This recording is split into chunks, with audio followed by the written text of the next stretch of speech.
Episode 16 of Love Ellen has wrapped. Let's have a recap. So Emily, Helena, Ramel, and Dijon are all at the sleepover with the new bombshells. Poppy, Caprice, Will, and Giorgio. They're there having a good time, whatever. Poppy wants to get to know Ramel. Caprice wants to get to know Dijon. Will wants to get to know Emily, and Giorgio wants to get to know Helena. So they're all having good conversations. They're all pretty good, flirty things like that. Emily doesn't seem to like Will very much. She kind of says that right away, or she feels like, things with Connor are better. Dijon's being his flirty self. Helena's obviously doesn't really have anyone at this point, so she's happy. And Ramel is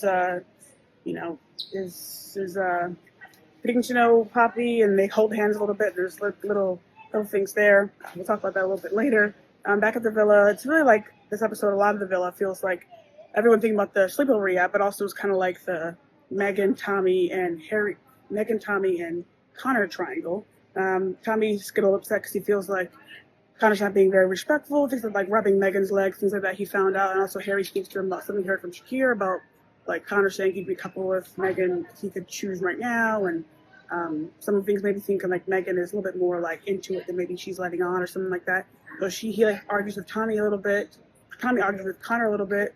He also argues with Megan a little bit. And Megan kind of carries on like in bed. She's like really pissed off. Like, why are you believing people and not me? Like the next day, Tommy cries about it, like he's just not feeling good about the whole situation. Megan kind of like, she hears that he cries, but she's kind of like not really bothered really. She goes to the terrace with Connor, and they kiss twice actually, which is interesting. And there's been a lot of conversation about like, I don't think Megan's doing anything wrong. People are open, but it's just interesting because she's been one of the most vocal people who's been like loud about some people getting to know other people and like how they've been moving, and she's been really doing what like some other people she's been yelling about have been doing in terms of like some of the like not like fully being honest with maybe some of her feelings about the situation, or like I don't know. So it's kind of interesting like from her after all she's kind of been saying about like Harry and Dijon for the past week or two. It's just kind of her approach. So like I said, everyone's getting on the villa. Dijon and Emily are the only ones who sleep alone. Everyone else sleeps in the bed with the new bombshells. They get to know each other again the next day, things like that. Everyone in the main villa knows that they're at the sleepover, and also you can see the lights on the other villa, so they could see that.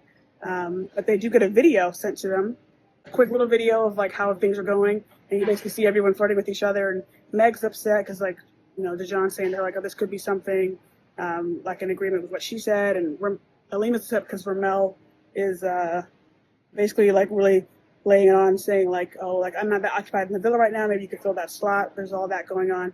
The preview says that they're still there for another night. So I'm like, wow, 2 days at the sleepover? That's really a lot. And then my Jamma comes in to reveal something. So we'll see what goes on. Good episode today.